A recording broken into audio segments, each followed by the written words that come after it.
Saludos, queridos hermanos y amigos. Bienvenidos todos. Shalom. En esta ocasión, quiero recordar a los hermanos que me han estado escuchando por algún tiempo, que a menudo yo he dicho que, perdón, que la Torá tiene distintos ángulos, distintas maneras de verse, distintas maneras de enfocar los estudios de la Torá, ¿verdad?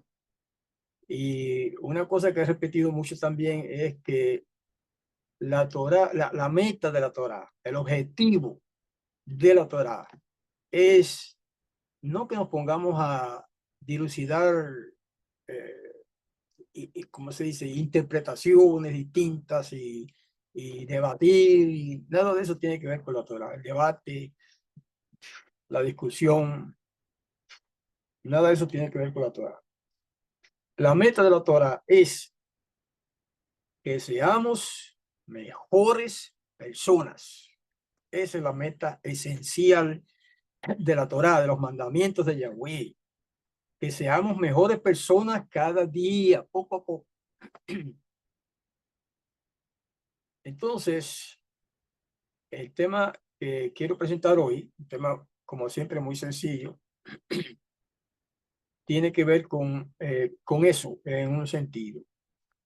Y hay otra cosa que quiero repetir, que a veces cuando se habla de la Torá, se dice, ¿verdad?, desde el punto de vista de los rabinos, de que hay en la Torá 613 mandamientos.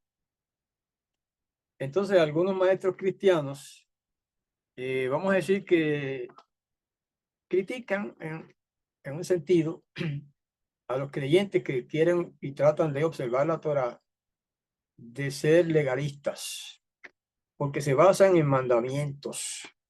Ellos creen y dicen que los creyentes que observan la Torá quieren salvarse por la ley y que supuestamente, según ellos, estas personas que obedecen o tratan de obedecer la Torá quieren salvarse por su obediencia a los mandamientos.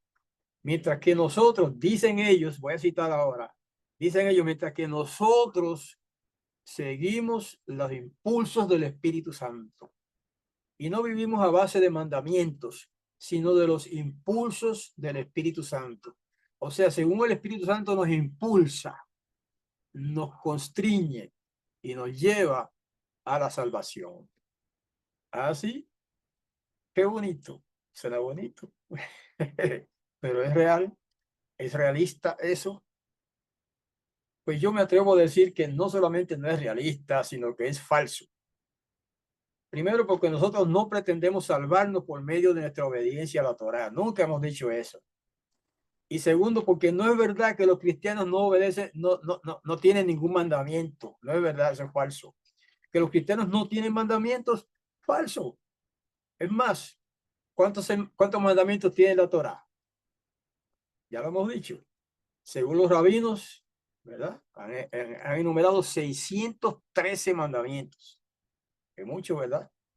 ¿Ustedes saben cuántos mandamientos se plasman en el llamado Nuevo Testamento? No son 613, no son 713, no son 513, muchos más. Tengo un documento que estoy revisando y se lo voy a enviar a los que les interese, demostrando que en el llamado Nuevo Testamento, y digo siempre llamado porque nosotros no lo llamamos así, pero todo el mundo lo llama así, en la Besorá o en los escritos apostólicos o como se llame, hay no 613 mandamientos, hay 1050 mandamientos. Ahí está. ¿Cómo dice usted? ¿Cómo dirá usted? Pues ya lo verá. No vamos a hacer eso hoy, ¿verdad? Estoy diciéndole que le voy a enviar un escrito a los que le interese, los que lo pidan, mostrándoles, no mostrándoles, citándole uno por uno con los textos ahí, con los textos de cada uno de los mandamientos, 1050 mandamientos en el Nuevo Testamento. ¿Qué les parece? Entonces, ¿cómo me va a decir que los cristianos no obedecen, no tienen mandamientos, que solamente viven por la fe y por los impulsos del Espíritu Santo? Eso es falso. Bueno, eso no es exactamente el tema, pero tiene mucho que ver con el tema.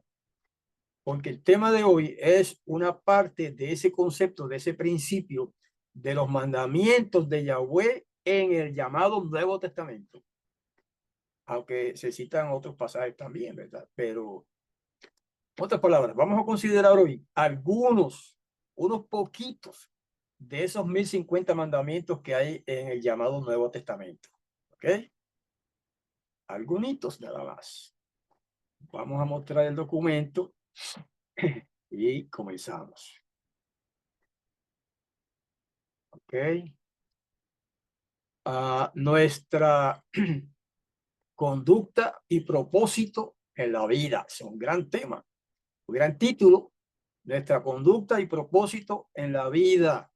La lectura principal está en Filipenses capítulo 4, pero no la vamos a leer, pero en ese pasaje se basa este tema. ¿Qué característica, en punto número 1, qué característica particular del egoísmo sería aparente entre la gente en los últimos días? Gran pregunta. El apóstol Pablo, como todo el mundo lo conoce, se contesta en la segunda carta a Timoteo, capítulo 3, versos 1 al 5, y dice: también debes saber esto, que en los últimos días, ¿estamos en los últimos días ahora? Bueno, parece que sí. Que en los últimos días se presentarán tiempos difíciles, porque habrá hombres amantes de sí mismos y del dinero. Wow. ¿Se ve eso hoy día? Hermano, analice eso. Hombres amantes de sí mismos y del dinero serán vanagloriosos, arrogantes, blasfemos, desobedientes a los padres, ingratos, impíos, sin afecto natural, implacables, calumniadores, intemperantes, crueles, aborrecedores de lo bueno, traidores, impetuosos, envanecidos y amantes de los placeres más que de Elohim, o sea, del Todopoderoso. Tendrán apariencia de piedad, pero negarán su eficacia. A estos evítalos. Wow, hermano, qué lista tan precisa de los problemas de la sociedad moderna en este año del siglo XXI. Ahí está, eso es una fotografía en palabras. El apóstol en el siglo I retrató en palabras la civilización del siglo XXI. Así son. Entonces, esas son las características particulares del egoísmo, que son ciertamente aparentes, o sea, visibles o palpables entre la gente en los últimos días. Así que parece que los últimos días ya han empezado, ¿verdad? Porque ya estamos en eso. Eso es lo que se ve por ahí, ¿verdad? En nuestra sociedad moderna.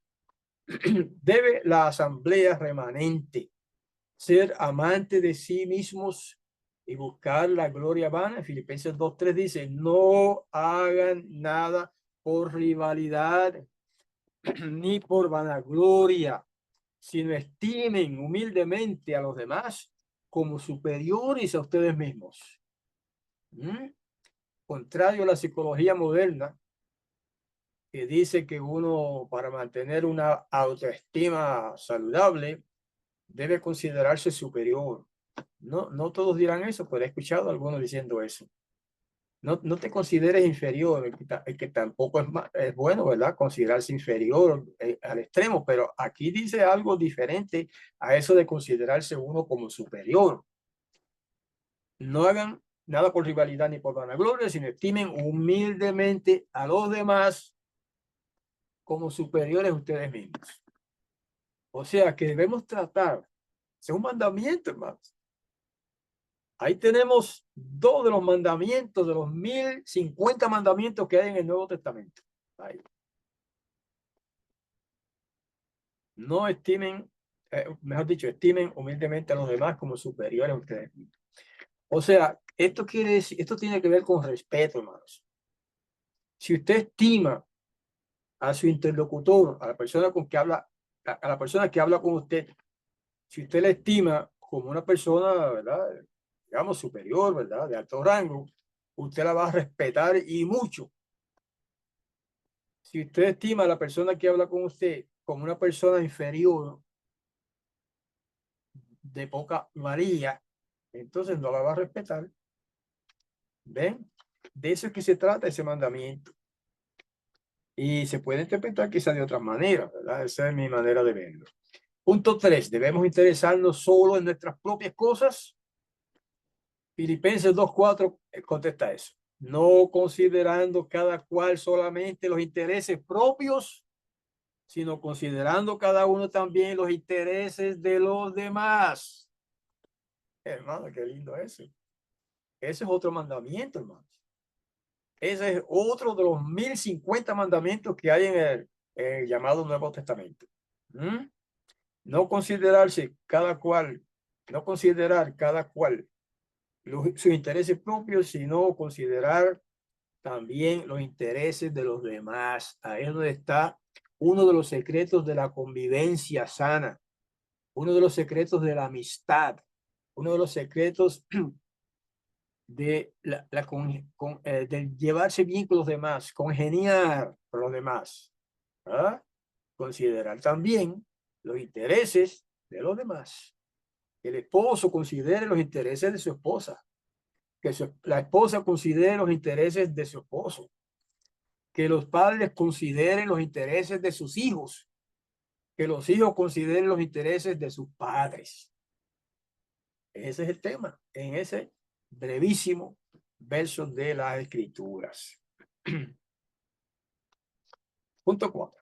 Siendo la mente nuestro poder director, o sea, que nos dirige la mente, ¿cuáles son nuestras instrucciones con respecto a la mente?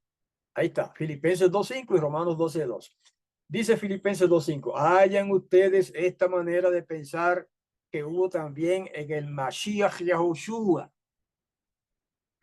Y Romanos 12:2, no se amolden a este mundo, más bien transfórmense por la renovación de su entendimiento, esa es la mente, de modo que puedan discernir cuál sea la voluntad de Elohim, el Todopoderoso, lo bueno, lo agradable y lo íntegro.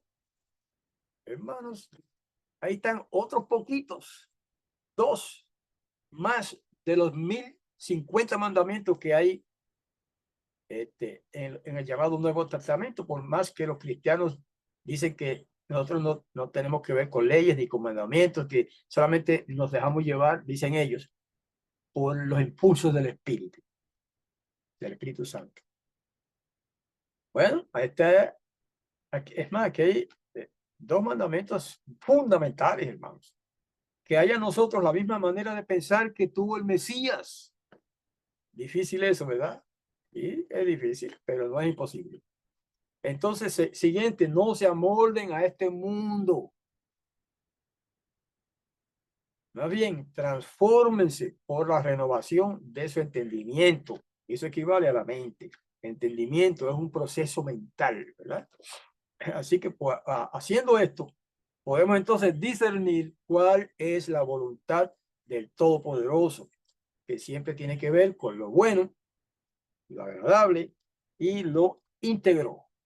Wow, hermanos, si alguien me quiere decir que esos no son mandamientos, entonces que venga y lo explique, porque esos ciertamente son mandamientos que hay que obedecer. ¿Okay? Igual que los 613 mandamientos de la Torá, inspirados por el Mashiach mismo, a este hombre, al enviado Shaul, al apóstol Pablo, ¿no? Como todo el mundo lo conoce. Punto 5. Estaba el Mesías tratando de hacerse una reputación.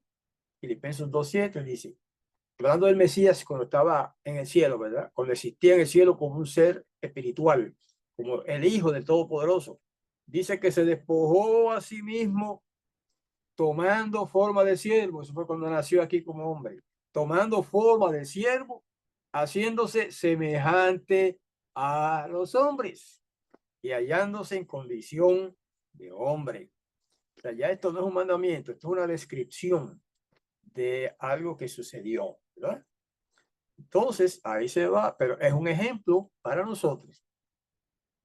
Fíjense que el rey del cielo, vamos a decir el príncipe del universo, porque el padre, el rey del universo es Yahweh, el padre, pero el príncipe del universo es su hijo, el Mesías, el verbo, según Juan 1:1, la sabiduría, según Proverbios, su hijo que al tomar forma de siervo, al nacer aquí como un hombre de la Virgen Miriam, entonces se hizo semejante a los hombres. Fíjense, no es idéntico a los hombres. ¿Por qué dice semejante? Porque él nunca pecó, mientras que todos los hombres han pecado. Esa es la diferencia. Pero aquí está hablando de la forma, de la carne. Se hizo hombre, 100%. A veces en algunos círculos cristianos se debate por años, se ha estado debatiendo si el Mesías era verdaderamente, cuando estaba aquí en la tierra, si era hombre 100% o era Dios, o era mitad hombre y mitad Dios. Válgame, yo he dado discusiones sobre eso, sin fin. Era mitad, 50% hombre o 50% Dios. Ajá. O era 100% hombre y 100% Dios. Ajá, no me diga. Esas son elucubraciones necias. La escritura dice lo que él era cuando estaba aquí en la tierra. Un hombre, punto. Un hombre, ya. En ningún momento no implica que fuera un Dios, una deidad, un ser divino, y mucho menos un ángel. Así que ese es un dato importante que hay que ver que con respecto a la humildad. Si el Mesías, siendo el príncipe del universo en su existencia anterior, y que va a ser el rey del mundo cuando vuelva, se humilló a sí mismo, se despojó de su divinidad, porque era un ser divino. Se despojó de eso, por lo tanto vino a ser un ser humano, y humano quiere decir hombre, 100% humano, de carne y hueso. Déjense de discusiones los teólogos con esa cuestión de 100% divino y 100% humano, o 50% divino, 50% humano. Esas son elucubraciones necias. ¿Ok? Punto 6. La mente del gran maestro Yahushua, el Mashiach, lo condujo por el camino del sacrificio o por la elección de la, es una pregunta, o por la elección de la comodidad, el honor y el placer. Si a usted le dan a escoger entre esas dos cosas, ¿cuál escoge? Él escogió, mira, el Filipenses 2:8 lo dice, se humilló a sí mismo, haciéndose obediente hasta la muerte y muerte en el madero. ¿Sabe por qué recalca eso de y muerte en el madero? Porque esa era peor, esa era en el siglo I, en aquellos tiempos antiguos, la peor muerte que se podía tener, porque era una muerte vergonzosa. Ese era un castigo que se le aplicaba solamente a los criminales en el Imperio Romano, ¿verdad? Principalmente a los criminales. Así que a él se le dio la peor muerte que se podía dar en aquel tiempo.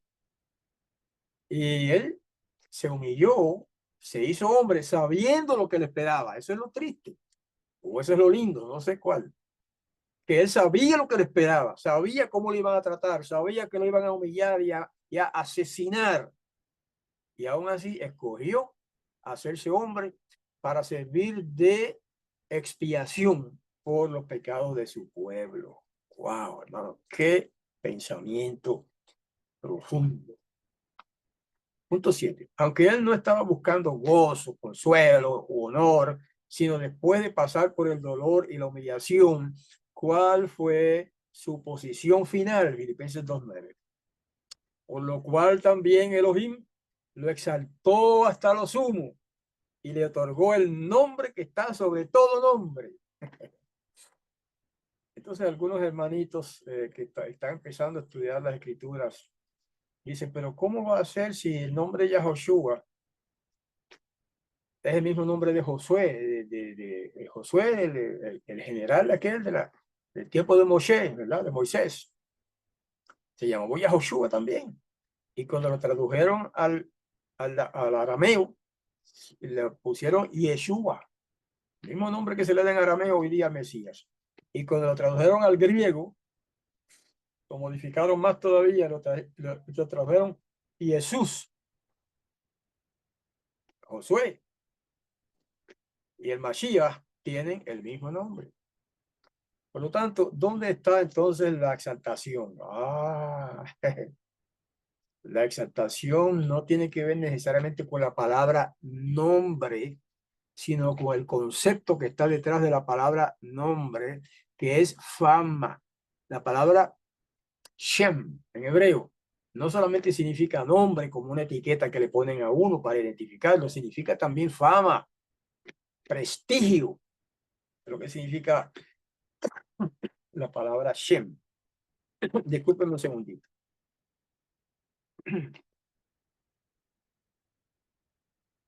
Así que eso hace la diferencia entre el Yahoshua del tiempo de Moshe, que fue un hombre común y corriente, pero era el símbolo del Mesías que vendría después a introducir a su pueblo en la tierra prometida. Y el Mashiach, o sea, y Yahoshua, el hijo de Miriam, ¿verdad? En el siglo I, un par de mil años después de Moshe, es la fama que tiene ese nombre. El prestigio que tiene ese nombre, Yahoshua o Yeshua, o si usted lo quiere en griego, Jesús, y si lo quiere en latín, Jesús también, y en español pasó como Jesús. Por eso nosotros preferimos usar el nombre original, que es Yahoshua. Bueno, pero eso no es el tema de hoy, necesariamente los cambios que han ocurrido en cuanto a ese nombre, sino el prestigio y la fama que tiene ese nombre, Yahoshua. Eso es la exaltación que que él ha logrado, que él logró por su propio, digamos, acto, ¿no? De morir por nuestros pecados. Wow. ¿Quién hizo eso? Lo exaltó ¿quién? El Todopoderoso. Eso es lo que significa la palabra Elohim. El Todopoderoso lo exaltó a su hijo y le otorgó esa fama, ese prestigio que tiene ahora el Mashiach, Yahoshua, que está sentado a la diestra de su Padre en el trono del universo y que de ahí vendrá a esta tierra otra vez para gobernar en este mundo como Rey Supremo en el mundo, siempre sujeto al Padre que estará siempre en el trono celestial gobernando el universo. Pero aquí, en términos de la tierra, él será el gobernante supremo. ¿Qué más quiere, hermano? ¿Qué más quiere? Ese prestigio no lo tiene nadie. Esa fama no la ha tenido ningún hombre jamás, ni lo tendrá jamás otro hombre de ser el gobernante supremo de este planeta por 1000 años. Wow. Ahí tenemos otro estudio que hemos analizado a fondo en otras ocasiones, ¿verdad? Ahí está la diferencia de ese nombre, Yahoshua. El Yahoshua original, que era hijo de Nun, tuvo la gloria de introducir a Israel en la tierra prometida. Ustedes saben eso. Esa es la historia, lo que ha leído la Torá, ¿verdad? El Pentateuco, como le llaman los cristianos. Saben que Moshe no fue el que introdujo al pueblo de Israel en la tierra prometida. Fue Josué, como le dicen ahora en español. Y Yahoshua fue el que lo introdujo al pueblo de Israel en la tierra prometida, en Canaán. ¿Ah? Pues por eso aquel hombre vino a ser símbolo, tipo de el Mashiach, Yahoshua, que se le dio el mismo nombre. Ese nombre se lo dio un ángel, no fue ningún ser humano. Y es el que va a introducir también a su pueblo en la tierra futura prometida. en el reino milenial y que será seguido por el reino eterno del Padre. Punto 8. ¿Qué es lo que obra dentro de él para lograr este fin glorioso? Filipenses 2:13. Porque Elohim es el que produce en ustedes tanto el querer como el hacer para cumplir su buena voluntad. Ahí está. ¿Ve? Nosotros estamos dispuestos a obedecer los mandamientos del Padre. Esa es nuestra parte. Esa es nuestra parte. Están dispuestos, disponibles. Pero dice que es Elohim, el Todopoderoso, el que produce en nosotros el querer hacer o cumplir sus mandamientos. Ahí está, para cumplir su su buena voluntad. Debemos recibir con alegría las aflicciones de la vida o murmurar contra nuestro destino. En Filipenses 2:14 nos dice, háganlo todos sin murmuraciones y contiendas. Ese es otro de los 1050 mandamientos del llamado Nuevo Testamento, ¿verdad? Háganlo todo sin murmuraciones y contiendas. Es un mandamiento más. Es un mandamiento igual que o tan válido como los mandamientos de la Torá en general, ¿verdad? ¿Ok? De lo que llaman el Antiguo Testamento, que es un nombre equivocado también, pero en la antigua alianza. Háganlo todo sin murmuraciones y contiendas. ¿Cuántos de ustedes han murmurado por algo que le ha pasado? ¿Cuántos ahí tengo que incluirme yo, hemos en algún momento enfurecido y nos hemos quejado y murmurado y a veces algunos hasta maldicen por algo que les sucede, ¿verdad? No es que maldicen a otras personas, así en el aire, maldiciones al aire tiran, ¿verdad? Por algo que les sucedió. Y contiendas ya eso es otra cosa, peleas, debates, etcétera. Y eso está prohibido por la Torá. ¿Es esto Torá? Sí es Torá. ¿Es un mandamiento? Por supuesto que es un mandamiento. Entonces, hermanos, que no le digan a usted el error o la mentira de que en el Nuevo Testamento no hay mandamientos, que ahí ahora vivimos por el impulso del Espíritu Santo. Hermano, no se deje vender gato por liebre. Punto 10. ¿Cómo debemos comportarnos y con qué propósito nos ha puesto el Todopoderoso en el mundo? Aquí olvidé cambiar esa palabra que se usa mucho en los textos, en los estudios, en los libros, etcétera. Pero esa palabra esta palabra Dios viene del griego Dios, que se dice así, y era el nombre de una deidad pagana. Y yo quería cambiarla, algunas palabras que he copiado, pues las he cambiado por las palabras o títulos correctos como el poderoso o el todopoderoso. Este no lo logré. Lo importante es el verso Filipenses 2:15. Para que sean irreprensibles. La pregunta es cómo debemos comportarnos. Y sencillos, hijos de Elohim, sin mancha, en medio de una generación torcida y perversa, en la cual ustedes resplandecen como luces en el mundo. Hermano, qué pensamiento precioso y profundo. Él nos invita a ser irreprensibles. Yo voy a cambiar la palabra invita por la palabra mandamiento. Nos manda a ser irreprensibles. Nos manda a ser sencillos como hijos de Elohim, sin mancha en medio de una generación torcida. ¿Vivimos nosotros en una generación torcida?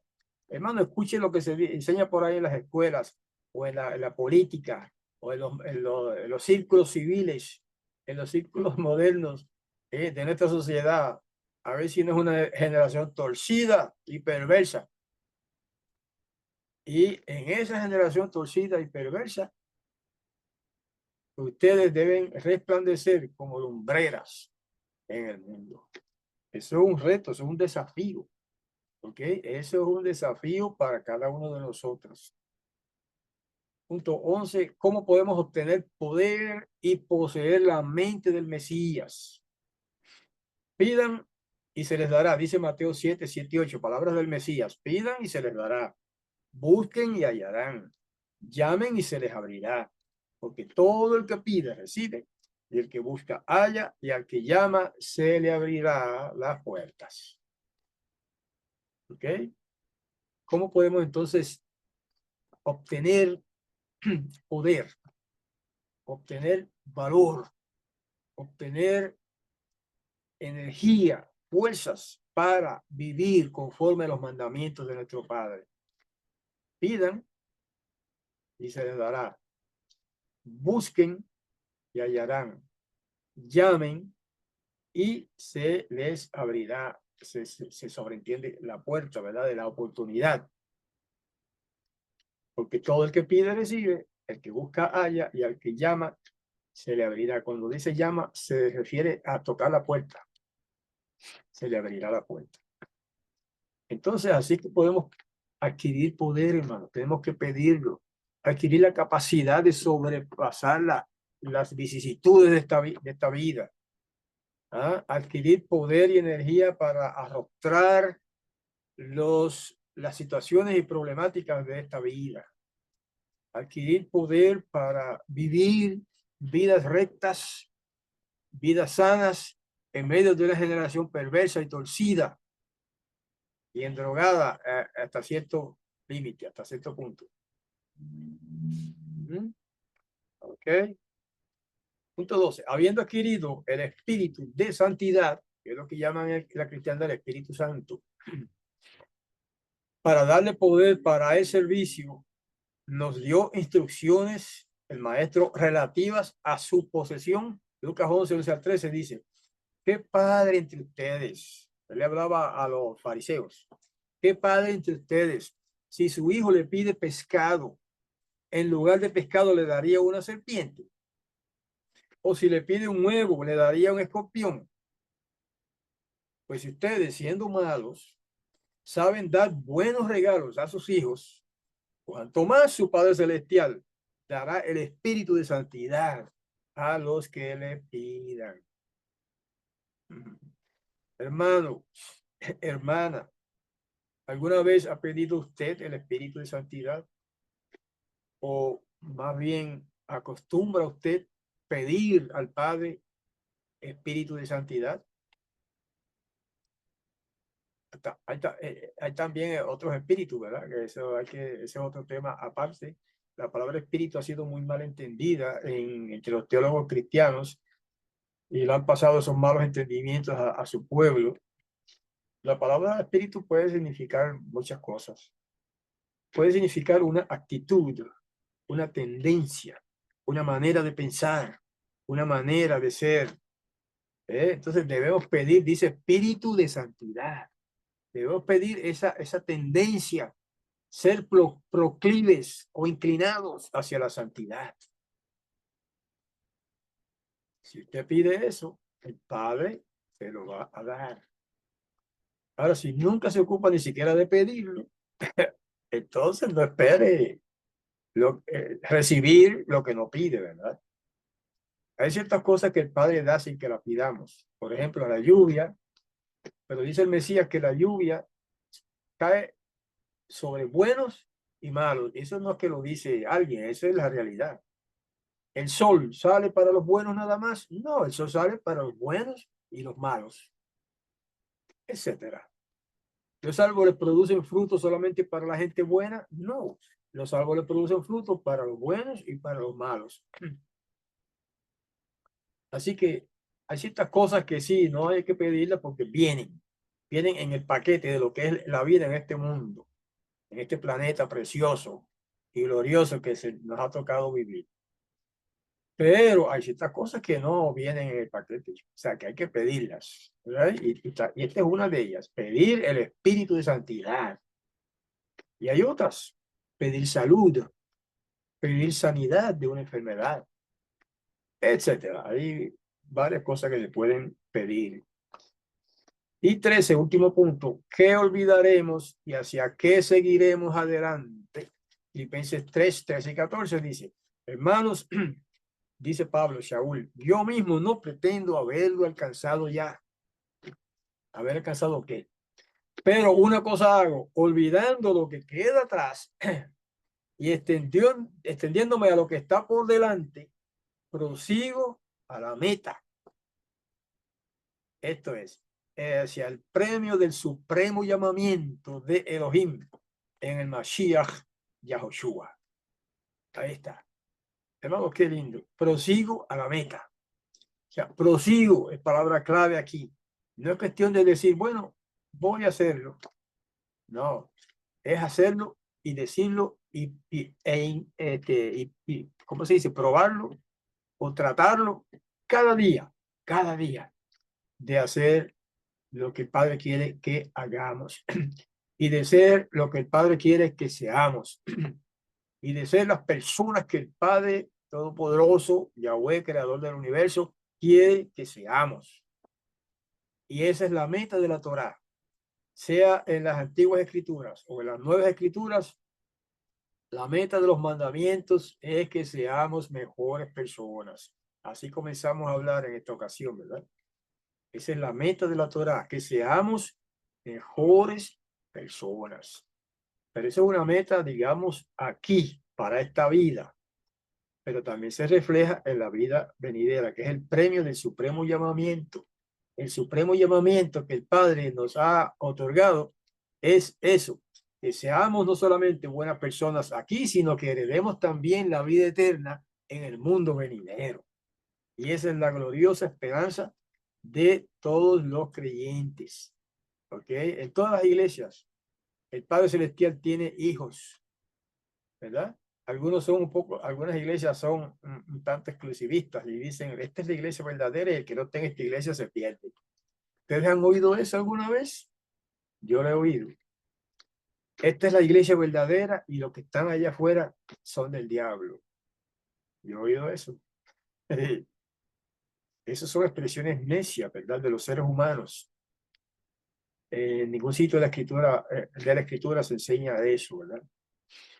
Pero en todas las iglesias, en todos los grupos, llámense iglesias, llámense sinagogas, llámense como se llamen, en todos los grupos hay gente buena que son hijos del Todopoderoso Yahweh. Y también hay falsos, como es en el mundo. La población de la congregación o de la iglesia, o como se llame, no es diferente a la del mundo. En el mundo es así también. Hay gente buena y hay gente mala. Hay gente sincera y hay gente que no es sincera. Entonces, ahí está la meta nuestra. Entonces, es ser mejores personas cada vez. Esa es la meta de la Torah para nosotros. Esa debe ser nuestra meta para complacer a nuestro jefe grande, nuestro gran Padre Celestial, Yahweh Todopoderoso. ¿Ok? Entonces, hermanos, con estos pensamientos termino lo que podríamos llamar la reflexión de hoy, como una reflexión, algo sencillo, fundamental, básico, elemental. Y los invito para la próxima semana que me acompañen, si les parece bien, en otro estudio que vamos a presentar. Esos siempre son nuestros estudios viernes en la noche, como se llama generalmente, que es la noche del Shabbat. Al comenzar el Shabbat, a las 7 de la noche, hora de Puerto Rico. Y los que no están registrados en la lista de la escuela hebraica, si me escriben a la dirección hebraica@gmail.com, entonces yo los inscribo ahí y cada semana les envío un aviso, ¿no? Con el horario y el enlace para entrar a nuestra sala de Zoom. Y a eso es que nos estamos invitando ahora, ¿verdad? Los que no están ya en nuestra lista, que me escriban y así pueden entrar aquí a participar con nosotros en estos estudios. Después de los cuales estudios, tenemos siempre una dinámica de opiniones diversas y también de preguntas y respuestas. Por eso ahí está la importancia, ¿verdad?, de invitarlos a estar aquí presentes conmigo, porque pueden participar, no solamente hacer preguntas, sino también ofrecer sus opiniones sobre lo que se está discutiendo o sobre lo que se estudió ya, ¿verdad?, en este momento. Y con esa invitación, pues los dejo hasta la próxima. deseando la bendición del Todopoderoso para todos los presentes y los que nos estarán escuchando. Shalom. Yahweh los bendiga a todos.